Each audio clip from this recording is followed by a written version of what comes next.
అది అవుపించేది విలేజ్. ఇది మళ్ళీ విలేజ్ టు విలేజ్ రోడ్. ఇది ఈ రోడ్కి మనకు ఒక 20 గుంటల వ్యవసాయ భూమి వచ్చింది. ఇది ప్యూర్ రెడ్ సాయిల్. మళ్ళీ ఇక్కడ టేక్ చుట్టుపక్కల మళ్ళీ ఇంకో దారి ఉన్నది. ఇది 15 ఫీట్ల దారి. ఇది 33 ఫీట్ల దారి, నక్షదారి. ఇగో ఇది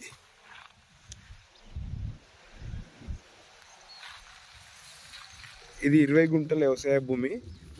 లాస్ట్ ఆ చెట్లు ఉన్నాయి, ఆ టేక్ దగ్గర నుంచి ఒక బార్డర్ అవుపిస్తుంది, ఒక గట్టులాగా. అదే బార్డర్ వస్తుంది.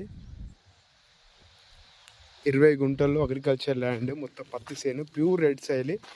ఇది తరిగొప్పల మండలం నుండి ఒక 6 కిలోమీటర్ దూరంలో ఉంటుంది. జనగాం డిస్టిక్ నుంచి 30 కిలోమీటర్ దూరంలో ఉంటుంది. హైదరాబాద్ నుంచి 110 కిలోమీటర్ దూరంలో ఉంటుంది. ఇది తక్కువ ఇన్వెస్ట్మెంట్లో, తక్కువ బడ్జెట్లో చిన్న సైట్లు కావాలనుకున్న వాళ్ళకు మంచి